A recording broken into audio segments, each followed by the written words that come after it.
This is a Film Stories original podcast. Love this podcast? Support this show through the Acast supporter feature. It's up to you how much you give, and there's no regular commitment. Just hit the link in the show description to support now. This episode is brought to you by Progressive Insurance. You chose to hit play on this podcast today. Smart choice. Make another smart choice with Auto Quote Explorer to compare rates from multiple car insurance companies all at once. Try it at progressive.com. Progressive Casualty Insurance Company and Affiliates. Not available in all states or situations. Prices vary based on how you buy. My dad works in B2B marketing. He came by my school for career day and said he was a big ROAS man. Then he told everyone how much he loved calculating his return on ad spend. My friends still laugh at me to this day. Not everyone gets B2B, but with LinkedIn, you'll be able to reach people who do. Get a $100 credit on your next ad campaign. Go to linkedin.com/results to claim your credit. That's linkedin.com/results. Terms and conditions apply. LinkedIn, the place to be, to be. Cue the fireplace and your favorite fall movie. There's nothing better than a cozy evening at home with a glass of First Leaf wine. First Leaf is a personalized wine club that delivers right to your door. Sounds magical, right? They get to know your favorite tasting notes, which varietals you enjoy, and whether you prefer sweet or dry wines. So in every shipment, you get bottles tailored to your unique palate. Go to tryfirstleaf.com/fall to get your first 6 wines for just $44.95 with free shipping.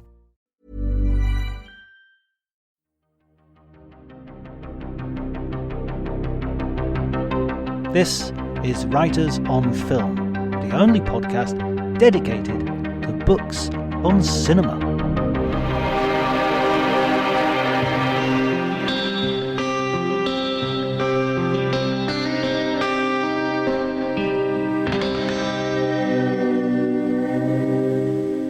Hello everybody and welcome to the Writers on Film podcast. My name's John Bleasdale. I'm a film critic and writer, and today I'm going to be talking to Glenn Frankel. Glenn was a journalist for the Washington Post for many years before turning his hand to writing some of the best film books of the last few years. He has written books on The Searchers, High Noon, and most recently Midnight Cowboy. We'll be discussing all of the books. If you enjoy the conversation, please remember to like and spread the word as far and wide as you can. You can follow me on Twitter at drjonty, DRJONTY, but before you do any of that, please enjoy the conversation.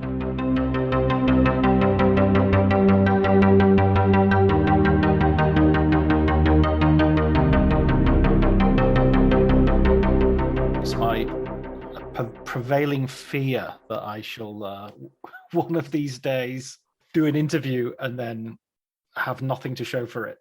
I know the feeling, John. It's even happened once or twice to me, not with Zoom, but in other parts of my life. So yes, make sure you're good. You started off as a journalist kind of in another part of the world. Is that right? Well, yeah. I mean, I was a journalist for more than 30 years, 27 of them at the Washington Post. So I wrote 2 books during that time, but the movie book writing gig really began when the journalism gig finally ended. Was it always your passion as well? Did you have it as a sort of hobby, watching movies and everything, or was it something you got into later? Oh, I watch movies. I mean, I'm from a generation where movies were the seminal, landmark, all-encompassing cultural item. I mean, I guess music to an extent, but really, movies really dominated our lives in a way. Every new movie that came out that, was at all interesting, I went to see I'm talking about when I'm 20, 21. I went to Columbia University in New York. And as I mentioned in the back of the book, I probably spent more time in movie theaters than in the classroom. There were wonderful opportunities to get an education in film. I have no formal education in film, and I don't pretend to know, I'm not a film studies guy. I know a lot about 3 movies. Well, those are 3 very good movies, so very big movies. Yeah, and and there's some collateral things I had to learn along the way, a lot of things. But essentially, I'm just a journalist, and so what I don't know, I just try to find the people who do know something and talk to them about it and do the best I can. But I felt very lucky to have stumbled into this little subgenre. It's not just movies, and we can talk about this, of course. It's what movies reflect about the times they're made. They're great I think, great way of looking at the past and sort of summoning it all up. So I'm well equipped in some ways and incredibly ignorant in others. Well, I've approached your work a little bit back to front. I started by reading your Midnight Cowboy book, which was amazing, and then I immediately thought, well, I've got to get the others, and then so I read the Searchers book and I read the High Noon book. Now, is that in the opposite order, or is it just mixed up, or? It's totally opposite. Well, Searchers was the first one, and right. Searchers was when I left the Washington Post and I was lucky enough to land a gig at Sanford University teaching journalism. I had time, to do a book, but I didn't want to. I'd been a foreign correspondent, but I didn't want to write a book, I don't know, about the Iraq War or Tony Blair or whatever from California. I needed an American book. And Searchers had always fascinated me, and I talked about maybe doing that someday, coffee table book, I don't know, but it seemed like the obvious thing to come back to once I was at Stanford. I thought I could go out to Monument Valley and do a book about John Ford and John Wayne going to Monument Valley to make this amazing movie. I found out about a week in, namely when I bought the 2-set DVD for the 50th anniversary, that it was the first documentary I, dialed up on that began with John Milius saying it's loosely based on the true story of Cynthia M. Parker. And so suddenly I was launched on a much more complicated and ambitious project, which would be to trace the damn thing from its real beginnings. But that's exactly what I was best suited to do, because, if it comes to writing about history or researching, I'm good. Writing about John Ford, who, was another matter. Writing about the movie where there was very little written down. But, I learned my way. I had a lot of help. So that's how I stumbled into the whole thing, and everything's just followed. And High Noon came second. I always loved High Noon, but I didn't think it was a great movie. But then I was at University of Texas.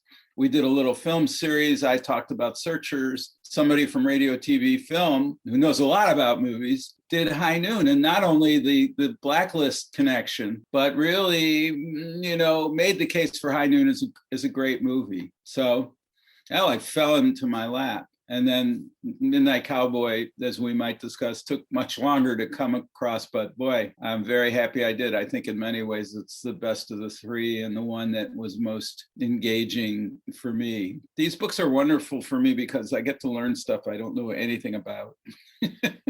That's a really good starting point, because you do you bring the reader along on a sort of journey with you as well. Yeah, that's the idea anyway. And, some people know a hell of a lot more about all this stuff than I do, but I have my own distinct notion of how to make them. And having a movie is so helpful as a writer, because when things begin to slow down a little, you just toggle back to the movie and, everybody sits up and pays a little more attention. It's great to have movie stars in a book. Yes. The first Searchers book, it's almost like, after the introduction, the movie doesn't turn up again for another sort of 200 pages. Yes, which was a great disappointment to some of the readers. But I do begin it with John Ford. It's one, and sort of make a promise that we'll get back to this, reader. But first, let me tell you a little bit about the Comanche-Texan Wars. Yes, that some people thought that was great, and other people just hated the idea. But I loved it. It reminded me of I don't know if there's just some clip on YouTube of the sort of Who's That Line, or who's one of those black and white old quiz shows. And the person whose secret it is that the panel has to guess is that he was in the theater when Lincoln was shot. He was like, and just that sort of like, what? How can that person be on television if he was in the theater when Lincoln got? But that connectivity is exactly what the Searchers book does. It has that, frontier situation, and it draws a line which goes right up to the making of the film and then the reception thereafter, and right up to the present day, in fact. Yeah, it was, the beauty of it was, I didn't know exactly what the theme of it was. For a while, I thought, I'm writing about storytellers, so everybody's a storyteller. Well, as things went along, it became clear to me what should have been obvious from first. It begins with a story that becomes a legend. It becomes a sort of frontier myth, that fits various snuggles very well in the American myth. And each iteration, including Searchers, and in the end, including my own damn book, is another iteration of the myth, and, examined, pulled apart held up through the microscope of our own time and values and needs. And every generation reinvented that little girl's story to fit whoever was telling it. And so, I just, as I often do, I just kind of blundered into the theme, and it took a lot of work, but I was at Stanford and I had the time, and, it was incredible when I look back how many years it took to nail the thing down and how overly ambitious it was, but that's okay. I love doing it. And I think it's an unusual book, and that people don't write books like that about movies very much. So there you go. In a way, it'd be interesting to see someone take that as a template and do it with a couple of other movies, because I'm sure there are films which would be well suited to that approach. Yeah, absolutely. Though it's a tough approach because you've got to be really interested in that. The folks who write movie books generally are interested in movies. Yeah. And they didn't. And a lot of them skip their, history courses in high school or college. Me, I didn't take any movie courses except one with the great Andrew Sarris rather late in the game, but I took all the history courses and I majored in history. So this is my own little, a lot of people could do this and do this well, but this happens to fit my own background and sensibility and, what I know and what I don't know. It works okay. It works for me. How do you feel about, because I've had a very, I think probably a lot of people my generation would share this as well, a ambivalent relationship with John Wayne, in that, I remember seeing him on TV and loving him and True Grit and all that sort of stuff. And then later in life, finding out about his politics and becoming a little bit more, ambivalent, if not hostile. And then sort of as I've gone older, I've actually got back into him and really appreciate him. I read the Scott Eyman biography and I really appreciate him more. How has your sort of relationship with the Duke progressed? Well, I think it's a similar arc in the sense that I loved, the early stuff I saw. I was too young to read much into it. Some of the movies, like Searchers, are very deep and complicated. Others are not at all. I think for all of us of a certain age, Wayne became this right-wing archetypal figure, very one-dimensional, John Birch Society supporter. And his films, after people like John Ford and Howard Hawks fade away, because Wayne's younger than them and his career continues, he takes over really making his own films, and they become very one-dimensional and becomes a bit of a parody of himself. The toupee, the weight he gains over the years, he's not working with great people, with great directors anymore. He's directing himself, basically. So, and it's only later when I went back and saw some of the early Wayne, and I did take a course in John Wayne at Stanford. I sat in on a graduate film course, and that you see the younger Wayne and how lithe and how alive his performances are, and you learn more about his story. That doesn't change my, the toxicity of his politics and his racial, prejudices and all that. But at the same time, you see what a talented performer he was, and you get to appreciate that. And Searchers, of course, is, in my mind, his greatest performance, and in his most complex movie. He's not responsible for the complexity of the movie, but he is responsible for the performance. And without his performance, without taking that iconic Indian killer figure and showing us what's underneath that and all the damage. This is a guy who sets out to kill his niece because she slept with Comanches after being kidnapped. But he never says, oh, I've got perfect solution for my problem. I'll just go kill my niece and everything will be fine. You can tell he's deeply troubled by all that he doesn't have an answer, that,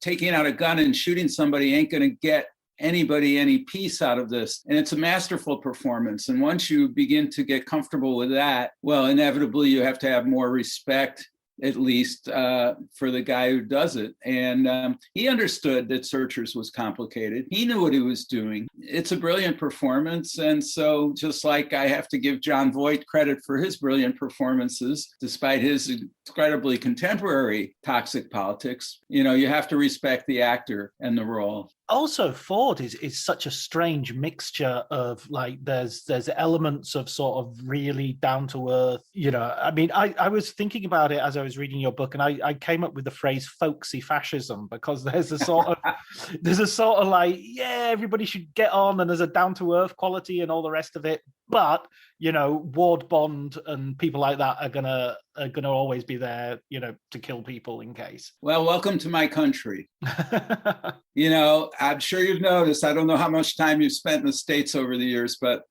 just like the UK is a pretty complex place these days and always has been, and this sort of irrational right wing back to the land, Little England, all that, we've got our own version of all that and more. I remember I spent 6 years as the Washington Post bureau chief in the UK on 2 separate occasions, and I remember, especially with Chris Patton, one of your more enlightened conservatives, who was Chris just making fun of the evangelical movement, things that people couldn't understand in the UK. And yet, of course, every country, including the Netherlands, including all these so-called enlightened places, have their versions of this. But in the United States, it's more out there. And there's no question John Ford was an enormously complex, difficult person. Even his sexuality is complex and difficult to sort through. That's the country we live in. It's one of those, what did Freud say? The sort of return of the repressed, that he has this sort of like clenched masculinity, which doesn't admit its sort of homoeroticism, and yet there it is for all to see. I wish it were more repressed, but that's okay. And then, of course, you have like when it comes to so I'll take them in the order of publication then, rather than the order I read them in.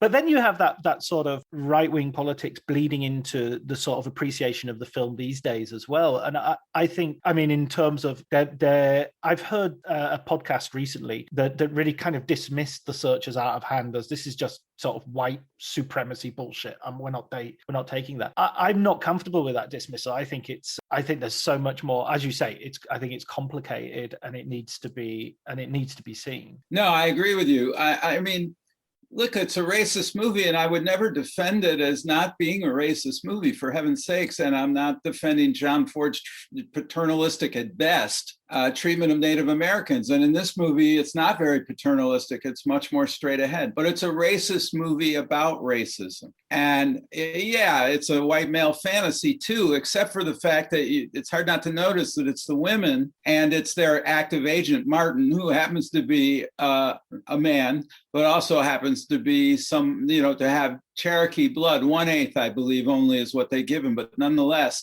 in the book, incidentally, the Martin character is strictly white, has no Native American blood. But here we have, ultimately, I read it as the triumph of the women and Martin and family over violence. The violent men are either dead at the end of the movie or they are excluded from the community, from the home. Now, I don't want to defend anything here. I think in all its complexity and, psychosis and ambiguity, Searchers reflects very well the time it was made in and the time we exist in now. And it's jagged edges and it's, bloody background and it's, all of that is important to capture and to chew over. And every generation will have to make its own decisions about Searchers. And I just would urge people to watch it and watch it more than once, because I don't think there's a better or more complicated movie about America, about our frontier origins,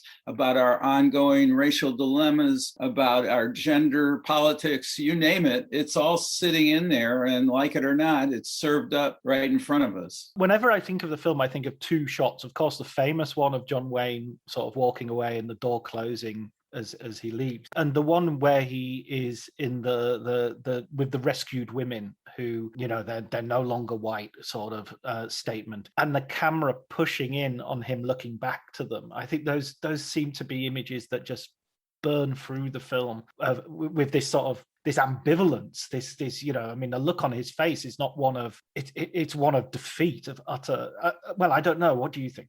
Yes, I think defeat is a good word. We've now moved to some territory that has no map for him. Up to now, he knew what he was doing. He knew how he was setting forth. He was coming around quick to the idea that he'd just, take care of Debbie when the time came, namely killed her. But he's so unsettled. He's so unmoored. And yet, and as the movie goes on, he becomes more unmoored, more unsettled by this, whereas Martin becomes more certain of what the mission really has to be, and that's rescuing his damn sister and getting her home again. So this kind of tension, and he comes to respect Martin. This is another part of the complexity. He thinks Martin's a callow kid at first, and he makes fun of him constantly and derides him in racist terms. By the end of the movie, he's acceding to Martin and letting him call the shots in many ways because he doesn't know what to do. And so it's these complexities that really make for such a rich, that help make Searchers a very rich, complicated movie. I should add, John Ford, as he got older, became more complicated, and he still serves up in Searchers all of the iconic Western, tropes, the savage, Native Americans, the man who knows Indians, the Indian killer who protects us with a gun, but who knows Indian lore, and all those things that come from James Fenimore Cooper and earlier manifestations. They're all in there, and yet therefore Ford is also undermining all of these iconic figures and tropes. He's also suggesting that things are a lot more complicated and unhappy and sad and fragile than one might expect. And so, I don't expect everybody to get it or even to try to get it. If someone critiques the movie as a racist thing that doesn't need to be watched anymore, well, that's their privilege. Movies are very personal. They're very intimate in a way. Our connection to them depends a lot on who we are and when we watch the movie. When I watch a movie like Searchers when I'm 12 years old, it's very different than I'm watching it in my 70s. So that's fine. I mean, but we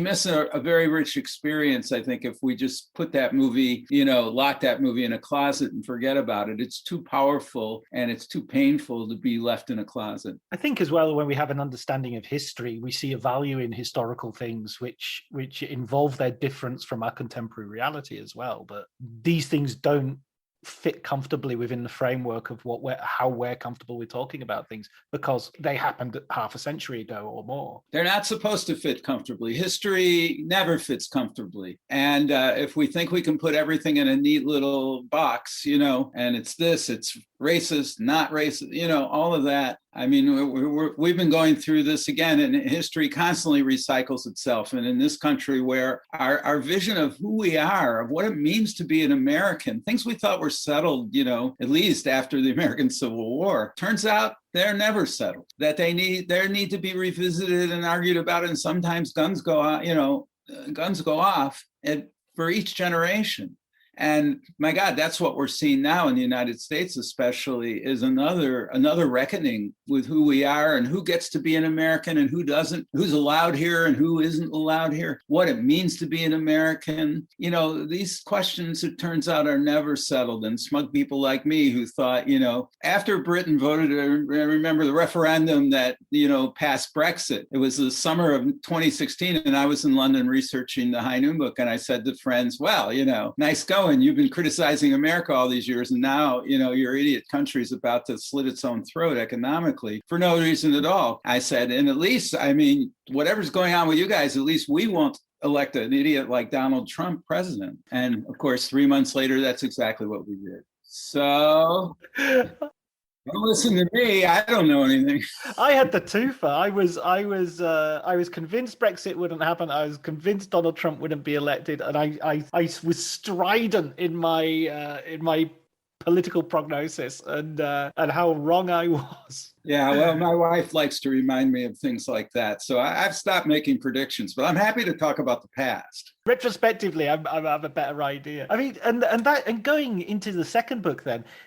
Talking about being really uncomfortable, one of the things that struck me, I know about HUAC, and I not very in depth, and your book was probably as in depth as I'd been in up until now, and it just struck me as what a horrible and depressing time that was. Just in the sense that not only because of the naming of names, the bullying, the cowardice, all of that thing, but even the sort of thing that was being defended, membership of the Communist Party wasn't that great a thing either. I mean, the Communist Party was, at that point were, proto-fascist, well, not proto-fascistic, but they were totalitarian, let's say. And yeah, it's just like there are no goodies at all in that story, really. I mean, a few victims, definitely, but very few proper, unambiguous heroes. Well, there were some brave people, but, I'm not as interested in brave people as I am in people who just have to muddle through. That's why I loved writing about Carl Foreman, the screenwriter of High Noon, the associate producer of High Noon, the man who was called to testify in the middle of the film shoot. Carl wants to find a way to get out of this problem. He's been nominated for Academy Awards for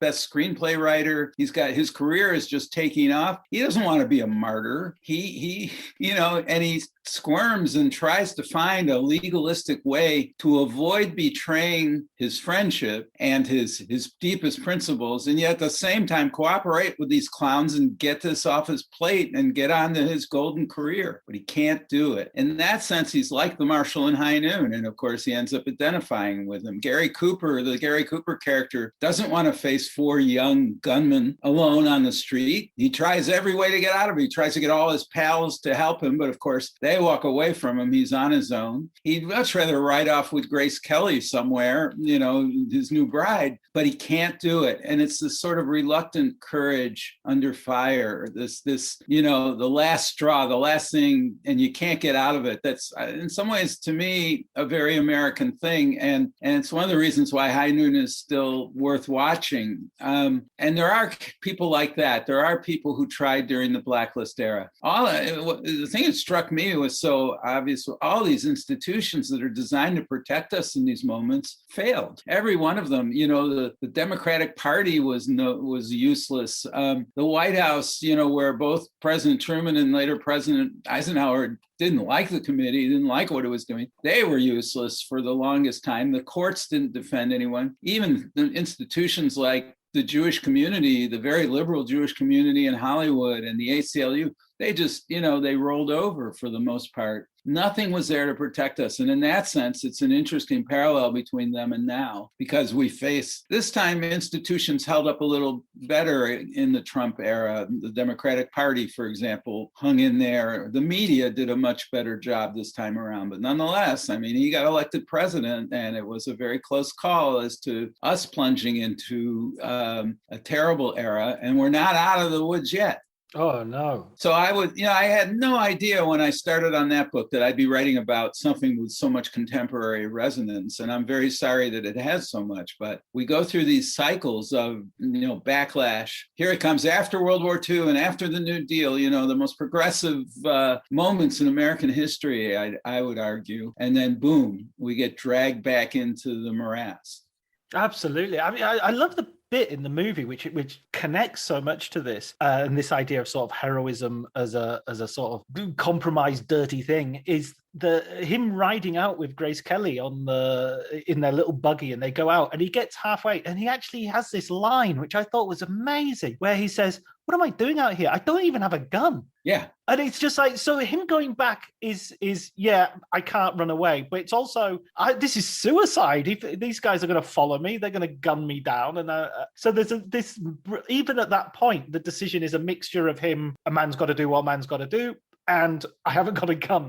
I should go back and get a gun. Yeah, that's a very good point. He's a very clear thinker. He doesn't like the results of what he's finding out. And you can look at the whole film as his journey, of course, around town, looking to find a different meaning. But the meaning becomes clear to him, especially in that church scene in the middle, that public scene where, having been abandoned by the state, he's now abandoned by God and God's supposed followers. He sees it. And yeah, he sees they'll be mowed down if they're out there in open territory with no gun. He's got to have a gun. He still thinks he can get the folks to back him up. He's in for a big surprise. And in the end, though, he has to walk out and face those 4 guys. He could have taken his guns, grabbed the girl, and hightailed it out and maybe gotten away, maybe not. Who knows? It's a Western, he could shoot them all from distance somewhere. But he can't do it.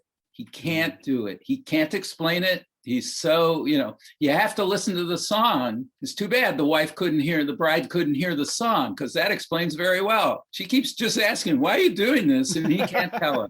He can't explain it. The song explains it. But it's just a very rich, and it's so beautifully put together, the screenplay, using the clock, using all that. It's wound, it's a clock itself. It's a beautifully timed mechanism. It's very artful, and for all kinds of reasons. But the heart of it still is this guy who, you're right, he's being pragmatic, but he's coming to the obvious conclusions. But in the end, he still walks out there on the street, and she saves him. She saves, and that's beautiful too. That's the most romantic, one of the most romantic things I've ever seen in a movie, her shooting that guy. And she has to sort of twist her principles as well in order to do that, because of course she's a Quaker, so she's a pacifist. And so, they have to sort of meet in the middle somehow. Exactly. She has to betray her deepest beliefs, and they're based on what she had seen in her life earlier, the gunning down of her father and her brother. So, I mean, these are two people who have only themselves to rely upon in the end. And they come through for each other. That's the sort of romantic part of this movie. In real life, the four guys would have gunned him down and kicked his body into the dirt and rode off with her to God knows what would happen after that. But this being a movie, it ends in this other way. But still, Carl, this movie packs a real punch because... Explaining football to the friend who's just there for the nachos? Hard. Tailgating from home like a pro with snacks and drinks everyone will love? An easy win. And with Instacart helping deliver the snack time MVPs to your door, you're ready for the game in as fast as 30 minutes. So you never miss a play or lose your seat on the couch or have to go head to head for the last chicken wing. Shop game day faves on Instacart and enjoy $0 delivery fees on your first 3 grocery orders. Offer valid for a limited time. Other fees and terms apply. This episode is brought to you by Progressive Insurance. Fiscally responsible, financial geniuses, monetary magicians. These are things people say about drivers who switch their car insurance to Progressive and save hundreds. Visit Progressive.com to see if you could save. Progressive Casualty Insurance Company and Affiliates. Potential savings will vary. Not available in all states or situations. He leaves this corrupt community. And, John Wayne wasn't totally wrong. He hated this movie. He thought it was a commie movie. It's not a commie movie, but it has a very, very dark view of bourgeois society. And it's cowardice when faced with a real challenge. It's so funny as well that John Wayne, accepting the Oscar for Gary Cooper, made that sort of mealy-mouthed speech about, oh, why don't I get parts like this? And it's like behind the scenes, he's trying to get them to burn the negative. Right. Well, John Wayne was a great believer in hierarchy, though, and Gary Cooper was his elder and someone he had admired and still admired. And so he, like your liege, he stooped down, and went and did his job. There's more than a little hypocrisy in Hollywood, John. I know this will shock you to hear that. I'm sitting down. I'm glad I'm sitting down when you say that.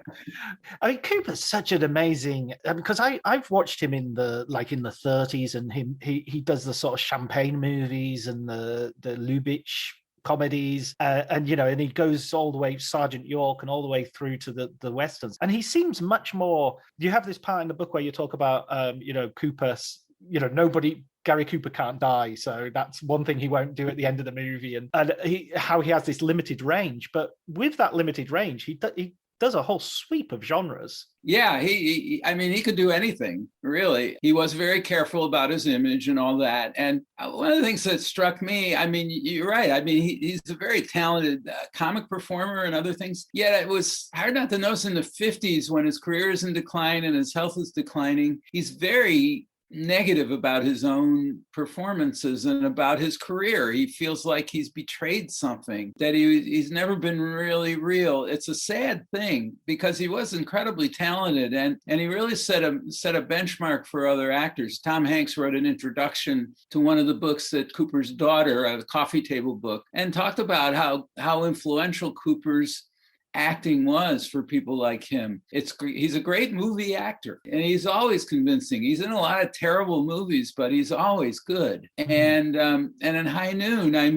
it's an extraordinary performance in that it's so minimalistic and naturalistic and, and almost could be a silent film for all he has to say there. And yet it's very convincing and very powerful. It is a tribute to him and to the magic that movies can pull, the magic wand that movies can wave over a story. I've become, I think since the lockdown, I've really sort of gone through a whole bunch of his films and just discovered totally different angles, probably from knowing him from High Noon and then back. But you said right at the beginning that you sort of you didn't. High Noon wasn't a film that you particularly liked when, and then you sort of did a course and look, or you saw it again and sort of saw it in a new lens. Did you? Is there, through the writing of the books, is there a new way that you look at the movies then? Was there something particular that sort of struck you? Well, the thing about, when you watch a movie, when you first see a movie, of course, you've seen it, but then, a good movie deserves to be watched again. And the process of doing a book sort of requires you to watch a movie many, many times. Sure. I remember seeing Searchers with Joe McBride, one of the great biographers of John Ford, and Joe very generously with his time, walked me through the movie. And I saw things I'd never seen before and ways of thinking about things. I think good movies, of course, always reward reviewing. Midnight Cowboy has been like that too. And again, this is partly having watched it when I was 19 and then again, maybe in my 40s and then again, and now having watched it many times. Midnight Cowboy in many ways really rewards watching over and over again, in part because the original story is so bleak, it can often blind you to what's going on in the movie, other than the bleakness as winter sets in and these poor guys, are in desperate situations. Well, after you've seen the bleakness, you still know it's there, but you begin to notice all the other things, the comedy in Midnight Cowboy, the beauty of the small performances of Jon Voight and his little playlets with the other actors. He's in every scene, but it's a two-hander almost constantly, first with Sylvia Miles and then, with John MacGyver, and et cetera, et cetera. And they're also wonderful. And many of them are funny, so, sharp, nasty at times. You begin to pick up, it's a complex movie in a way, visually complex, and in ways that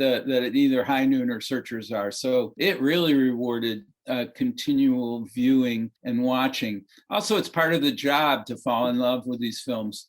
But I find in each case, that I have. I mean, I used to put Midnight Cowboy down somewhere below Godfather and The Graduate and Bonnie and Clyde and the great new Hollywood movies. I used to keep it about number 10. Well, it's number 1 as far as I'm concerned. It's more complex and has more things to say and is more successful and modern. I love those other movies. I mean, the Godfather movies I could watch all day. But, Midnight Cowboy really is a very rich cinematic experience. So, yeah, helps to watch them again and again. I watched it when I was like 18, 19. When you're discovering all those 70s movies and you're going through the new Hollywood, and I was, you'd read about a film and think, right, I've got to see this. This is one that keeps coming up again and again. But The Graduate, The Godfather, I've rewatched hundreds of times. I rewatched Midnight Cowboy, I think, for what must be either the second or third, or probably even probably just the second time on Sunday, because I'd read your book and I thought I'm going to dig it out and rewatch it. And I was knocked down by how it stood up and how fresh it felt. It had that weird double thing of feeling at once totally of its time and yet totally fresh and new and daring, That's a very good point. There's a duality to it because it captures New York in the late 60s brilliantly in terms of attitude and the cinematography. It is like a documentary. And no surprise, John Schlesinger and his cinematographer, Adam Hollander, both come from documentary backgrounds. They're both loved in, Italian neorealism movies of the late 40s and 50s. They share that sensibility. I lived in New York in those years. I went to Columbia University, and New York looked like that and smell. You can even smell New York in that movie. Yet at the same time, it has a very modern feel to it. And I think part of that is the wonderful acting, both the two leads who are extraordinary, Jon Voight and Dustin Hoffman. But everybody in that movie is great. I just saw it 2 weeks ago in Austin, Texas on a big screen. I hadn't seen it on a big screen, I don't think, since I first saw it. And that was a powerful experience. And it was interesting. My wife, who has never loved Midnight Cowboy and was kind of, dreading having to see it many times, she was rescued in part by the pandemic, which meant we didn't go out and go around the country showing the movie and talking about the book the way we usually do. But she saw it on the big screen and she liked it much better then. You could see some of the things just stick out at you, especially the close-ups. Schlesinger doesn't do a lot of close-ups, but when he does one, you're there. And, especially with Voight and Hoffman in the shabby tenement, squat that they're in, those close-ups are just very powerful on a big screen. So it really is a movie that unfolds and that always gives you something. The screenplay, you appreciate more and more the tightness of the screenplay, the brilliance of the first third of the movie, which is a combination, I think, of all these things, plus the damn song. Yes. I mean, that song, everybody likes to credit Mike Nichols, and he deserves credit for having invented almost the modern soundtrack of using Simon and Garfunkel over and over again. Sound of Silence 3 times, I think, in the first 30 minutes of The Graduate. But boy, Schlesinger uses Everybody's Talking more effectively in a way. It really is the heart of what he's trying to do, because it's the heart of the character. Everything in that movie in the end is from John Voight, from Joe Buck's point of view. Right. And that song just beautifully sums it up. And also it's just such a beautiful song, the way it's done. So, it's the full package as far as I'm concerned. Yeah, and John Voight's performance, as you say, he's become something of a caricature in recent years in terms of his public persona. I believe he's still a great actor, but his Joe Buck is such. I mean, the way he holds onto that transistor radio and he's constantly playing with it. And at first you think that's a bit sort of hokey, and I'm not sure what he's doing with that and what's the idea. And then you realize that this guy is like a traumatized, and it's his security blanket. It's his way of sort of putting something between him and the world. It's just amazing. And that's a very good point. It really is the thing he clings to. And it's a very sad moment and symbolic moment when he finally lets go of it for $5. You're too young to remember when transistor radios were like the coolest thing in the world. I'm not that young, unfortunately. Well, maybe you had one under your pillow every night, hiding from your parents, listening to, rock and roll at 11 on weekends and midnight, with that damn little transistor radio that didn't work so well, and that stupid little, you had an earphone that came with it that never worked properly. And occasionally the station would go out and you'd have to redial. Yeah, what a mess. But those things were, he's partly a case of arrested development. He's trapped in an adolescence, if you will. He's a man trapped in a kid's sensibility, and the transistor radio is really crucial to that. You're absolutely right. Yeah, and Hoffman as well, coming off The Graduate. I mean, they'd already cast him before The Graduate hit big, of course, but what a decision to do that as a sort of his sort of follow-up movie, and Mike Nichols being furious at him because it was like, I made you a star and you're going to play this sort of Beckett character. Yeah. Well, Hoffman is, Hoffman's such a fascinating figure because, as you point out, he comes off The Graduate and he's not just suddenly a movie star, which he never expected to be and claims he didn't really want to be, but he's a movie star in Mike Nichols's movie where Nichols is shaping his performance and making him do things that he's not comfortable with. And then he's also a counterculture icon immediately, because The Graduate in the end is a generation gap movie. And we all watched it and said, yeah, we hate our parents too, because we did. That came with the territory. Hopefully you grow out of it. Some people never did. So Hoffman is suddenly this big deal. And for him to get in this kind of movie, really, it affirmed for us that Hoffman was very special, that he wasn't, just the average guy looking for a break, that he had a meaning to his life, and the meaning of his life was to be a great actor, and that not a great movie star. Now, was he conflicted about that? Yes, of course, because he wanted the money and he wanted the success, but at the same time he wanted to be true to his identity, to his values. And so you watch Hoffman wrestle with this, and he makes this movie. And I think one of the reasons this movie did so well, yes, he's great in it, and it's one of the reasons it's a great movie, but one of the reasons the movie made a lot of money was because Hoffman was in it. I mean, I went to see the movie in part because there was Dustin Hoffman, and this looked really interesting. And it affirmed our belief in Dustin Hoffman, and it made him an even bigger movie star. Yeah, he wasn't just going to go and do a sort of graduate version to, not necessarily a sequel, but just that character in some other situation. I don't know if he was kidding me or not, but he said they offered him The Graduate Goes Out West at one point, that kind of thing. I mean, I think he was making that up a little, but yeah, everybody wanted to do the same damn movie again. Of course, there's no way you can make another version of The Graduate. It's sui generis, to say the least. Hoffman had a great career in part because he was willing to do the things that he believed in and not anything else. Yeah, I mean, well, one after the other. You could argue that The Graduate is, as you say, sui generis, and then Midnight Cowboy. It's not like there's another Midnight Cowboy that comes along in a few years. Or, I mean, it's kind of it's hard to even think of today there being similar, films about sort of male friendship, which is so complex and so complicated in terms of homophobia, homoeroticism, and the life of a male prostitute. Yeah, no, it is very much its own movie. It's very much John Schlesinger's movie, his take on it. One of the things that's so extraordinary about the story, of course, is we sympathize with Joe Buck. We want him, we laugh at him, but we ache for him also. And then he goes out and he almost kills, or maybe does kill, his pathetic male customer near the end of the movie. And that was in the book. And Schlesinger insisted on keeping it in the screenplay. Waldo Salt agreed with him. I mean, it was a tough call, but it's one of the things that I think is part of what makes it a great movie is that it's it doesn't compromise. Schlesinger wanted to make a movie that people would go see and enjoy and spend money on and all that, but he also wanted to make the damn movie that he wanted to make and be true to his vision of what it had to be. And you see it there, and Voight does it. I mean, Voight it's still Joe Buck. We still sympathize with him, but there he is beating up this poor schnook. So nothing's easy for you in Midnight Cowboy. Nothing's handed to you and said, "Oh, feel good about this."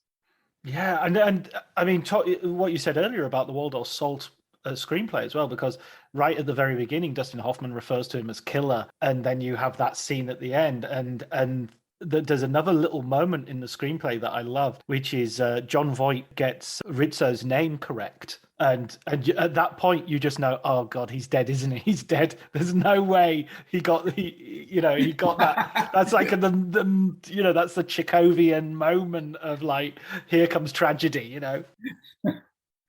Yeah, fair enough. You mentioned earlier that the first hour of the movie is the series of sort of playlets that John Voight does with these different situations and what have you. When you get to the sort of you wouldn't even call it a cold water flat. It's almost like the film sort of becomes like a Beckett play or something, a really sort of down market Pinter. It's. Well, yes. I mean, that's, having been out in big New York with all these predators, now we've worked our way into sort of subterranean New York with, one predator, it turns out not to be such a predator. So they're on their own now, but they're still up against the elements because it's a squat. Right. It's the water, surprisingly, there is running water. I'm not sure how that worked. There was no electricity and things get desperate. And it's like, once you get to the bottom, there's still more bottom to go. And they finally, they have to get out. They can't stay there. For one thing, the demolition guys are catching up to them slowly and going to knock this place down. But for another, it's getting colder and nastier. So you're right. It's very, subterranean, and then it gets more subterranean. And they're desperate men. There's so much serendipity making these movies, especially, retrospectively, you look back and you think, oh, well, it couldn't be any other way. But, one of the things that struck me in the book as well was the idea that for the party scene, Andy Warhol was supposed to be going. And there was and I think that I don't think that would have worked. I'm not saying I'm glad Andy Warhol got shot and wasn't able to go, because that would be too much of a sacrifice to the movie gods. But I think there would have been an element of imbalance to them sort of meeting someone so recognizable or having him on the screen. Yeah, that's a good question. I mean, I in the end, Warhol wasn't willing to do it because he couldn't control it. And I think one of the things he might have recognized is that he would have been cut to like 5 seconds. They would have just shown his face just to ground us a little more. I keep coming and going about the party scene. On some level, I don't think it really works very well, but it does open up the movie in terms of what New York was like in that era, and that you could be in a situation with these crazy lunatic, superstars and homeless people being at the same party. New York, the cultural scene was kind of wide open and weird and dangerous and all that. It moves the plot along in a number of different ways. So, I'm coming around to it, but boy, it took them 5 or 6 days to film it, and they use about 7 minutes altogether. And a lot of people, it's just hard to say whether it really works or not, but it had to be there. I mean, they had to make those moves. And the energy that went into putting this together, getting all these people dressed, getting all these superstars and, Warhol second-rate recruits down there and filming them day after day and allowing them to smoke dope and screw in the hallways and all that. What an enterprise. I mean, that sums up the time in a way that the effort to make the scene is much more about the 60s than the scene itself. There's a real sense as well that there's a new era coming in, and in some ways maybe Joe and Rizzo are just not, they're in the wrong time. You get a feeling that Rizzo would have been, he would have been with the Beats or something in the 50s rather than the late 60s. A conniver like him could have got away easier. Yeah, maybe so. And it's interesting because the novel, of course, by James Leo Herlihy was set in the early 60s and published in 65. And the party there is more of a beatnik style party, a couple of hip guys dancing together and bongo drums and things like that. So I think you see a little bit of that disconnect between that era and the late 60s, when suddenly all the borders are gone and everybody's going crazy in a whole new, both exciting and scary way. I love the way as well in all of the books there's this sort of afterlife to the movie and to there's a because each of these movies has such important sort of endings. They're so you have the searchers with the closing door, and Natalie Wood, what happens to her? And then when you read about the legend and you find out what actually happened to the woman, it kind of puts on another layer of tragedy to the end of the movie. And the same thing with sort of Midnight Cowboy and even the author's life in the 60s, where he sort of becomes a little bit of a, I don't know, kind of tourist in the hippie area, that he's sort of going around to different communities and just hanging out with people, using the money he got from Midnight Cowboy. Yeah, Jim Herlihy was a complicated, interesting figure. I mean, one of the things I set out to do was, and I've done it in some of the other books as well, is find people who we don't know much about, but who were so important to these stories. And Jim, I was hoping Jim would show me all around New York in the 50s and 60s. And he didn't leave any journals or anything to do that, but he himself, wanted to be an artist. He wanted to be a writer. He a playwright, an actor, lives this life and tries to get through it. Complicated, unhappy guy in some ways, but very charming. And he the hippie movement sets him off, gets him very excited. This notion of love, and he's ready for that. He has his ups and downs. He's suffering. He self-diagnoses himself as manic depressive, and so his life is a constant, roller coaster. And the hippies really appealed to him on some naive level, but also his deepest need for some kind of fulfillment in life. And writing gets to be so hard for him that no longer provides it for him. For a while, the hippie movement does, but Jim always has to leave. He can't stay anywhere. He gets to New York. He's very excited by it. Eventually, he can't handle it anymore. He moves to Key West, loves it for a while. Then it becomes too much. Ends up in Hollywood, where he's a little older and a little quieter. And that's where he lives his life until he died. He contracts AIDS in the early 90s and commits suicide in 93. It's something he'd always been rehearsing in a funny way in his life, his exit from it, and he finally takes it. I thought he was a very sad figure, very complicated person. I can't pretend I really got to the heart of him, but I loved tracking him down, and I love the many places he went. And this story, you know, which really is the only thing we'll ever, if we remember James Leo Herlihy, it'll be for Midnight Cowboy. And it's a very good book, and it really does capture in its complexity, especially of these characters, you know, a humanity that it was at the heart of Herlihy's life. Yeah, I think all the books have this almost as a theme of bringing out like where stories come from and where they go, and they have a much longer life than just the 90 minutes or the 2 hours that you see on the screen. It'll be interesting to see what happens to Joe Buck after, you know, he gets off the bus. We don't know. He's had some redemption here and there, and some recognition that he needs to be a vulnerable, normal human being if he's ever going to connect with other people. But he's almost just killed a man, or, you know, and his partner, the person who is going to help him guide him in this, has just died on the bus. And he looks like he has no idea what's coming next. And we don't know. He could get off at the bus station and buy a ticket back to New York, or he could settle down in Florida where he might be a normal guy, or he might become a real estate broker. I mean, we don't, you know, nothing's clear. And one of my people who've written into me suggested, wow, what about a sequel about what happens to Joe Buck? And I had to point out to him that I actually don't write novels. But also, I don't know what that novel would, you know, what we would do with Joe. So it's a very ambiguous and I think very appropriate end to that. Yeah, I mean, I suppose there's a hint in him sort of throwing his clothes and his cowboy boots away that some sort of transformation has taken place. But yeah, it's totally open what that transformation will be into. And whether he can survive the transition to reality, if you will. He's basically saying, okay, the masquerade's over. I'm not a cowboy. I know that. I'm not a hustler. I know that. But what are you, Joe? You know, what are you? You're going to date that nice young girl who served you coffee? Are you going to settle down and, you know, get a job and, you know, form a bowling league? I mean, who are you? And how are you going to survive all the things you've been through? We don't know. That rhymes a little bit with. I always loved. I think you quoted in the book John Wayne's take on the ending of The Searchers, where he says, "I don't believe he sort of has to go. I think he just goes to the next town, has a few drinks, and comes back." He doesn't. Why does he have to? A door closes doesn't mean he never can go back inside the house. Yeah, well, John wasn't that big on. And cinematic symbolism, but I mean, then again, he goes out and makes, you know, the Man Who Shot Liberty Valance, which is the same theme.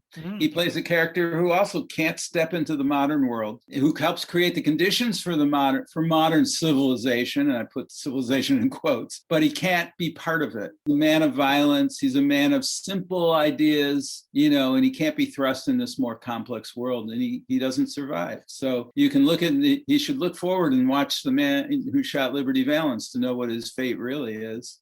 Listen, Glenn, I've got one last question for you. You've been so generous with your time. I really appreciate it. But I always have to ask everybody for a film book recommendation.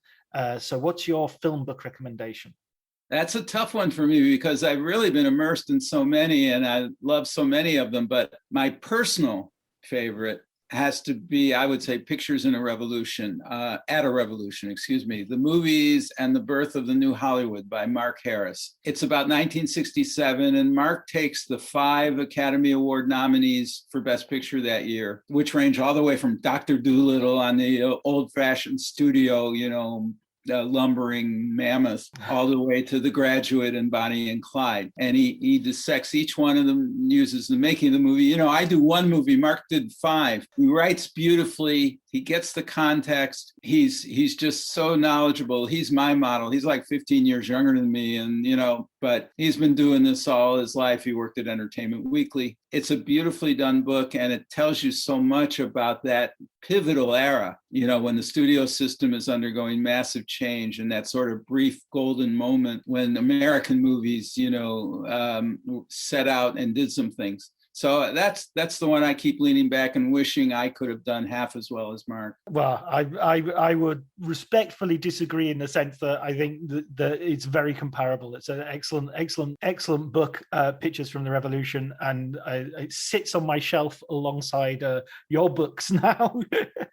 And we had Mark on the podcast a couple of months ago, and he was talking about Mike Nichols, but we also talked about Pictures from the Revolution. So that's a brilliant recommended book. Thank you so much, Glenn, for your time, and thank you so much for talking to me. And congratulations on these wonderful books. It's so great to have a really fresh way of looking at films. I love my history, so it's good to see them in their context. Well, John, this was fun. I mean, you know a lot more about movies than I do, and it was really fun to go over these again, the three of them. I mean, that's a rare treat for me too.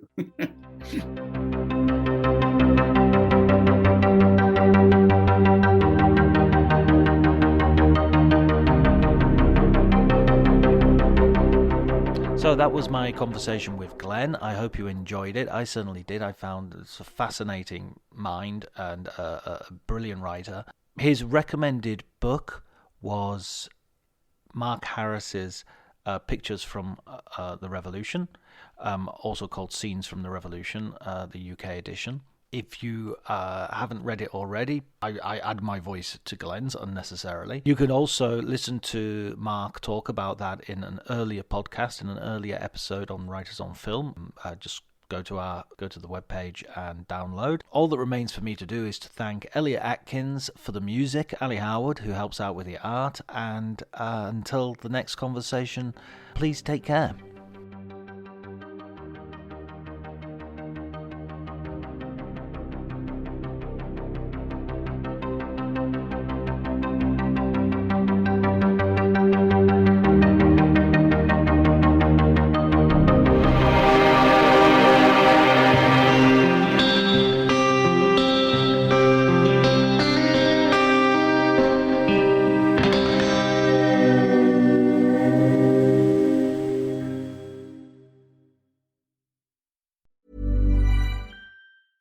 As the days get shorter and the nights chillier, it's tough to keep up your fall workout routine. Thankfully, there's Alo Moves, the app that brings workouts and wellness to the comfort of your home. Join alomoves.com with code ACAST for a 30-day free trial and 20% off an annual membership. From yoga and Pilates to sound baths and meditations, Alo Moves has it all, with classes made to fit every schedule. Find your perfect wellness routine anytime and anywhere with code ACAST at alomoves.com. 1-800-Flowers.com knows that a gift is never just a gift. A gift is an expression of everything you feel and helps build more meaningful relationships. 1-800-Flowers takes the pressure off by helping you navigate life's important moments by making it simple to find the perfect gift. From flowers and cookies to cake and chocolate, 1-800-Flowers helps guide you in finding the right gift to say how you feel. To learn more, visit 1-800-Flowers.com/ACAST. That's 1-800-Flowers.com/ACAST. My dad works in B2B marketing. He came by my school for career day and said he was a big ROAS man. Then he told everyone how much he loved calculating his return on ad spend. My friends still laugh at me to this day. Not everyone gets B2B, but with LinkedIn, you'll be able to reach people who do. Get a $100 credit on your next ad campaign. Go to linkedin.com/results to claim your credit. That's linkedin.com/results. Terms and conditions apply. LinkedIn, the place to be, to be.